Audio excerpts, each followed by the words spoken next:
Ya, namanya manusia itu tempatnya lupa, tempatnya salah. Jadi andai kata ditanya nih, bapak-bapak mama kenapa nggak ngaji? Ah, saya takut salah. Itu secara zohir memang bagus, tapi secara batiniah, secara hakiki, maka orang tersebut sombong. Orang alasannya gitu, saya takut salah. Berarti dia kagak mau salah. Padahal manusia itu pasti salah, nggak mungkin enggak. Yang pasti benar itu Allah. Allah udah pasti benar. Ya, kalau manusia itu punya kemungkinan salah. Ya, salah itu belum tentu dosa. Tenang aja, nggak usah takut. Kalau dosa udah pasti salah, Bu. Mabok, zina itu kan dosa, udah pasti salah. Tapi kalau salah belum tentu dosa. Ya, kemarin saya contohin ini ada orang pakai sendal di pala. Ya, salah, tapi kagak dosa. Masa dosa bang naruh sendal di pala? Kenapa Bu? Ini sendal saya mau taruh pala. Ya, dosa nggak? Kagak dosa, cuman salah. Ya, on lah gitu aja, PA, masa sendal taruh pala ya kan?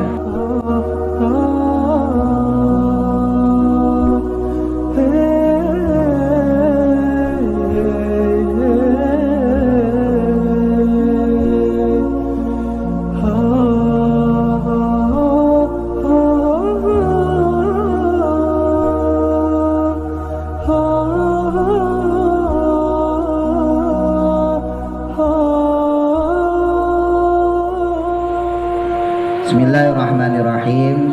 Menyambung tentang keutamaan Al-Quran ya. Kalau kemarin kita mempelajari tentang keutamaan orang yang belajar Quran dan mengajarkannya, dan juga pahalanya orang yang baca Al-Quran. Rawahu meriwayatkan hadis Al-Muslimu Imam Muslim dengan nomor hadis 1910. An Abi Umamah, dari Abi Umamah Al-Bahili radhiyallahu an. Qala, berkata beliau, sami'tu, saya mendengar, Rasulullah, akan Rasulullah sallallahu alaihi wasallam. Qala, dawuh kanjeng Nabi. Nabi pernah bersabda secara khusus untuk beliau, tapi secara umum buat kita nih umatnya. Iqra'u, senantiasalah oleh kalian membaca Al-Qur'ana, akan Al-Qur'an. Bahasa gampangnya sering-sering deh baca Quran ya. Dawamin baca Quran, langgengin baca Quran. Fa innahu, karena sesungguhnya dia, maksudnya Al-Quran itu, yakti akan datang, yaumal kiamati, pada hari kiamat, syafi'an, menjadi syafaat, menjadi pertolongan, li ashabihi, kepada ashabnya. Maksudnya di sini adalah orang yang membaca. Ya, ashabi itu artinya secara dasar adalah sahabat. Makanya ada istilah sahabat Quran. Siapa sih sahabat Quran?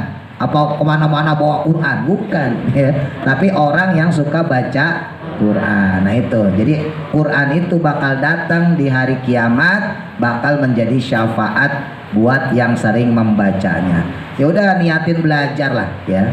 Jadi kemarin saya sempat sampaikan, sekalipun mungkin di antara kita ada yang belum lancar ya bacanya, jangan takut ya, jangan takut salah, jangan takut nggak bener, biasa belajar mah ya. Justru yang bikin takut salah, yang bikin takut nggak bener itu setan malah ya. Udah biasa, biarin aja, ibu salah, ibu nggak bener, namanya juga belajar ya. Kemarin sempat saya singgung, penyakit kita yang pemula itu takut salah. Justru kalau pakai pendapat ulama-ulama hakikat ya, orang takut salah itu sombong. Loh, manusia kok nggak mau salah? Lah namanya manusia mahalul khoto'i wan nisyan ya, namanya manusia itu tempatnya lupa, tempatnya salah. Jadi andai kata ditanya nih, bapak-bapak mama kenapa nggak ngaji? Ah, saya takut salah. Itu secara zohir memang bagus, tapi secara batiniah, secara hakiki, maka orang tersebut sombong. Alasannya apa? Karena saya takut salah. Ah, enggak, takut salah, malu sama Pak Ustadz. Alasan orang-orang kan kalau ditanya gitu, kenapa nggak ngaji? Takut salah ya. Takut bacaannya plegak-pleguk ya, takut bacanya gratul-gratul ya, malu aja sebagainya. Itu sebetulnya Bu, ini biar ibu paham ya, jawaban seperti itu menunjukkan kesombongan dia.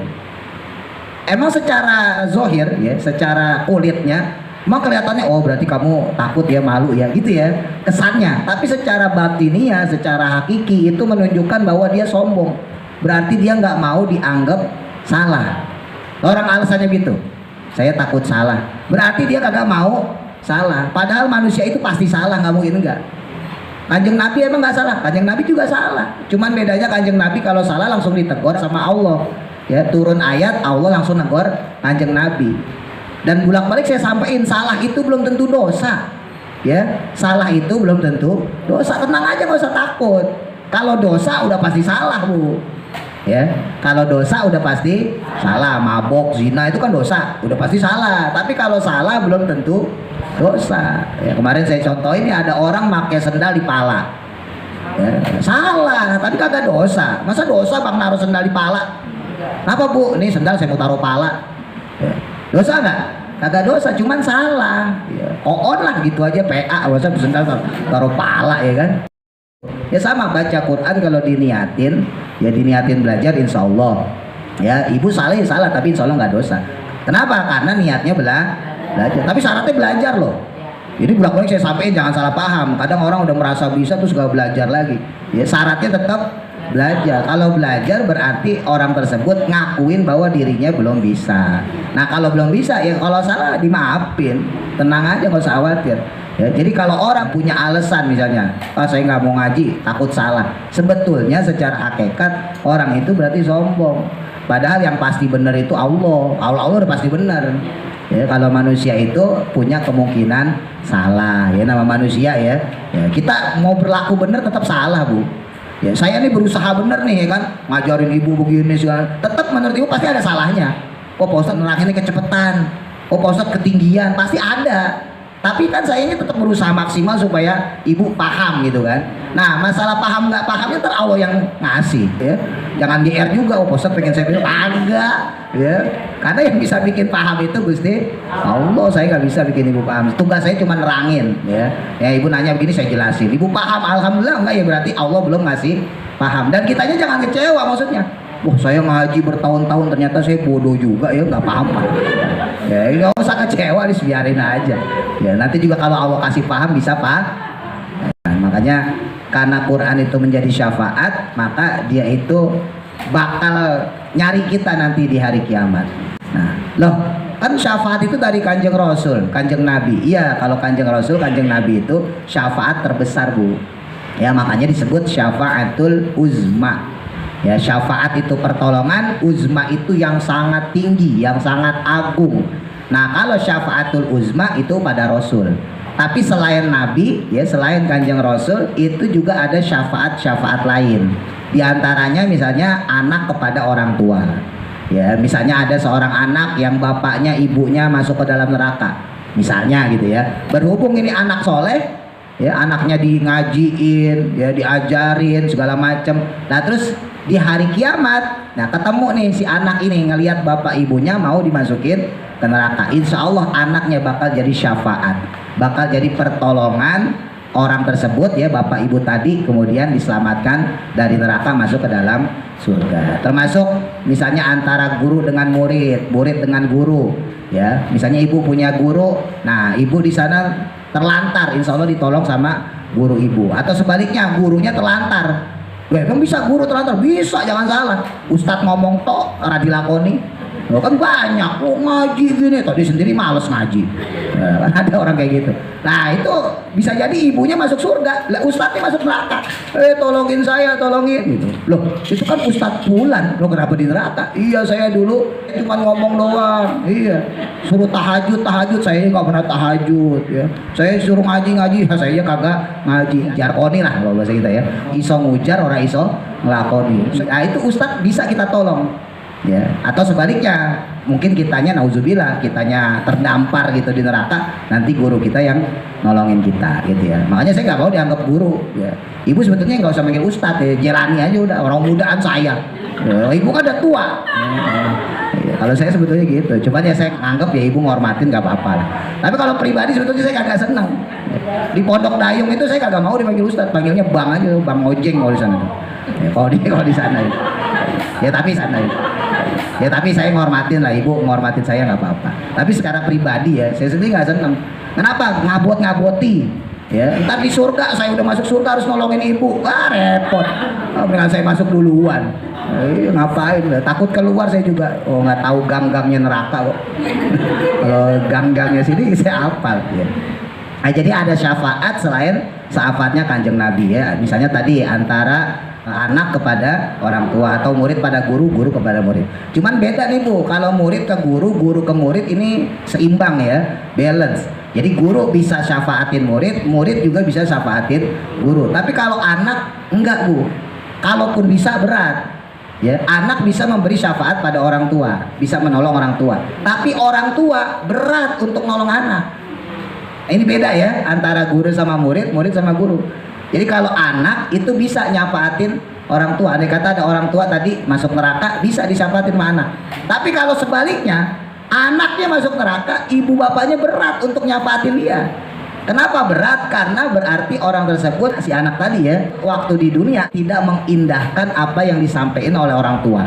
Disuruh orang tua ngaji le, ngaji dong, kagak mau ngaji. Disuruh sholat kagak mau. Ya, disuruh kebaikan pokoknya kagak mau. Nah berarti kesalahannya ada pada si anak. Maka ketika si orang tua masuk surga, anaknya agak sulit untuk ditolong orang tua. Jadi ketika anak itu ada di neraka, ya nauzubillah, dia teriak-teriak, "Mak, Pak, tolongin aku." Nah nanti bapak ibunya bilang, kan dulu waktu di dunia udah aku bilang, sampean aku suruh sholat, sampean aku suruh ngaji le.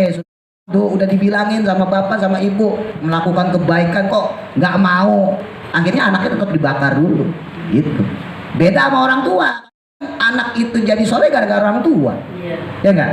Nah, orang tuanya itu mendidik si anak. Walaupun mungkin secara keilmuan lebih pintar si anak. Kan banyak kayak gitu ya.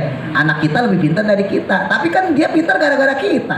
Kita yang nyekolahin, kita yang ngasih makan, ya kan? Kita yang ngasih pendidikan dia, ngaji, ya nyuruh dia sholat dan sebagainya sampai dia dewasa. Bahkan ada yang sampai nikah masih kita bimbing. Ya di antara ibu-ibu masih ada yang udah punya cucu tapi masih ngebimbing juga, ya kan? Nah itu berarti kan pengorbanan kita sebagai orang tua luar biasa. Makanya seandainya kita di sana, nauzubillah, masuk ke dalam neraka, insya Allah bakal bisa ditolongin sama anak kita sama cucu kita karena perjuangan kita kepada mereka itu. Makanya kan salah satu tingkatan dosa besar ya setelah kafir, setelah musyrik, ya membunuh orang Islam tanpa hak. Yang ketiga adalah durhaka pada orang tua. Gitu. Tapi kalau durhaka pada anak, ada nggak? Ada juga. Ya kemarin saya contohin misalnya kita diberikan rezeki yang buat anak, tapi kita manfaatin buat diri kita. Ya gampangnya kemarin saya singgung ya. Zaman sekarang kan pemerintah ngasih KJP tuh.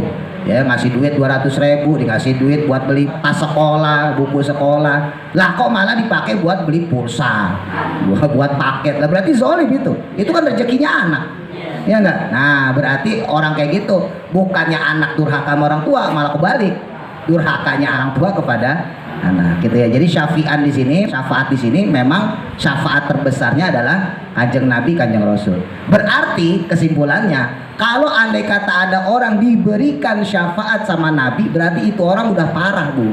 Kesimpulannya gitu. Kan tadi saya jelasin ya, ada syafaat selain syafaatnya Kanjeng Nabi.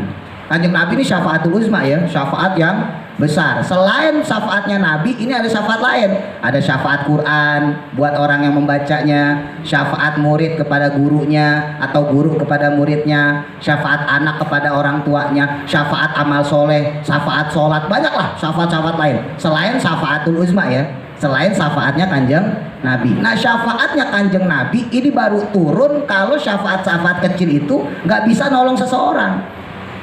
Jadi andai kata ada orang kok harus ditolong sama syafaatnya Kanjeng Nabi, berarti itu orang udah parah. Orang itu udah parah sampai-sampai anaknya nggak bisa nyafaatin dia, sampai-sampai muridnya nggak bisa nyafaatin dia kalau dia seorang guru. Kalau dia seorang murid sampai-sampai gurunya nggak bisa nyafaatin dia, berarti kan parah banget nih orang.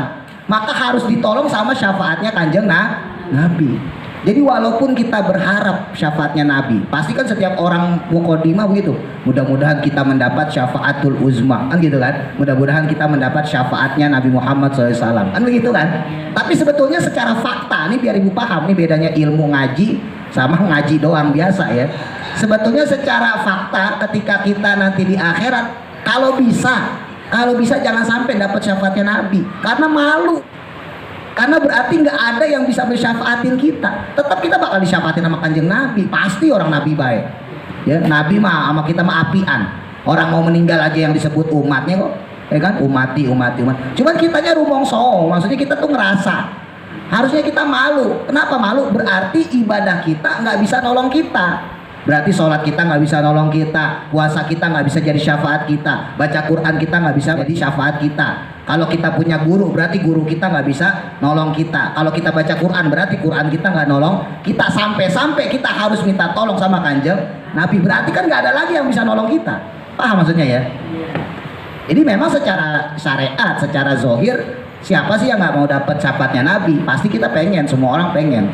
Ya, tapi secara hakikat sebetulnya kalau bisa jangan, berarti kita malu-maluin kanjeng Nabi.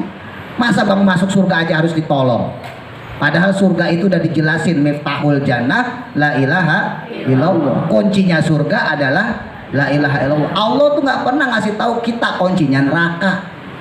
Ibu ngaji dari pertama kecil sampai sekarang pernah nggak dikasih tahu sama ulama gitu, sama ustadz, sama kiai, kuncinya neraka adalah, pernah nggak?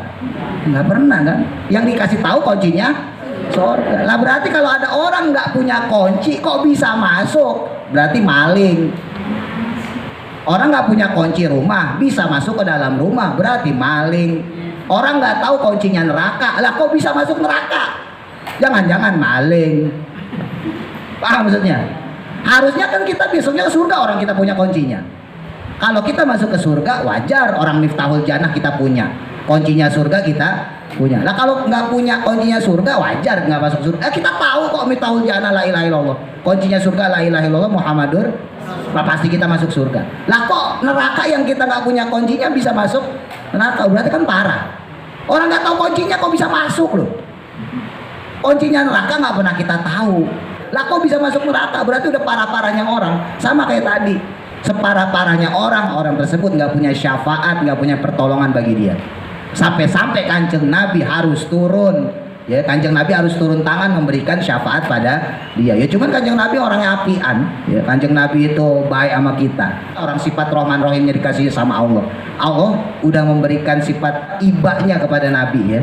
Bahkan Nabi akan nolong kita nanti di hari kiamat. Cuman kitanya sebetulnya yang harus malu.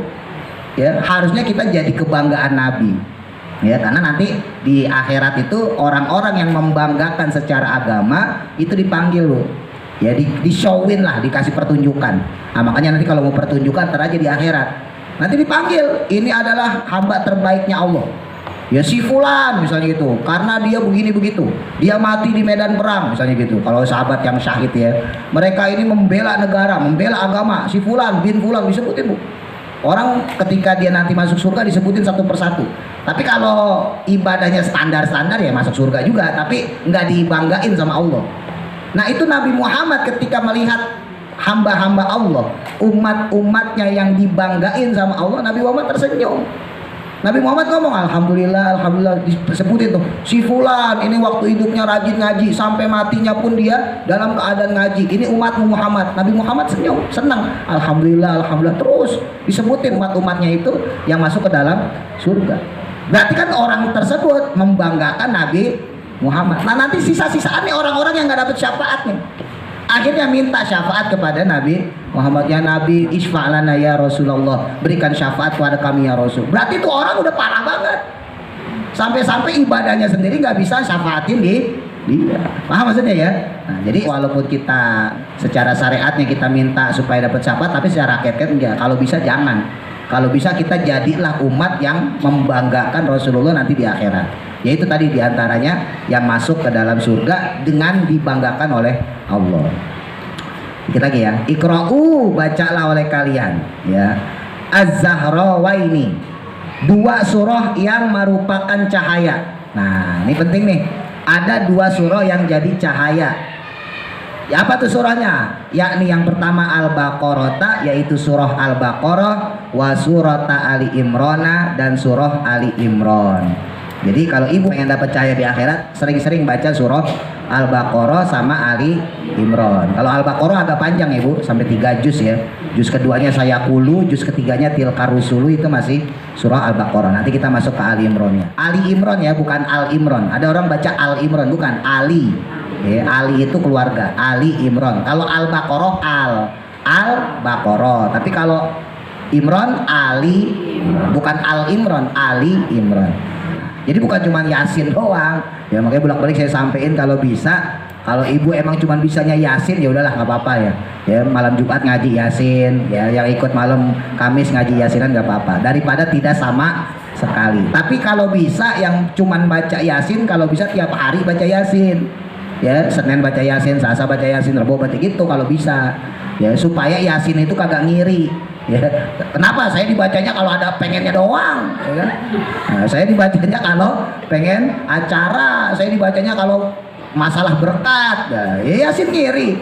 Nah, jadi kalau bisa tanpa kita ngaji rame-rame pun ya usahain baca Yasin. Tapi lebih daripada itu ada nih keutamaan juga surah Al-Baqarah, surah Ali Imran. Fa innahuma, karena sesungguhnya keduanya itu, ya maksudnya surah Al-Baqarah sama surah Ali Imran itu taktiyani, datang surah Al-Baqarah dan surah Al-Imran yaumal kiamati, pada hari kiamat, ka'annahuma, seperti layaknya keduanya itu gomamatani, menjadi dua awan. Jadi dia datang seperti awan ya. Surah Al-Baqarah, surah Ali Imran datang nanti hari kiamat seperti awan.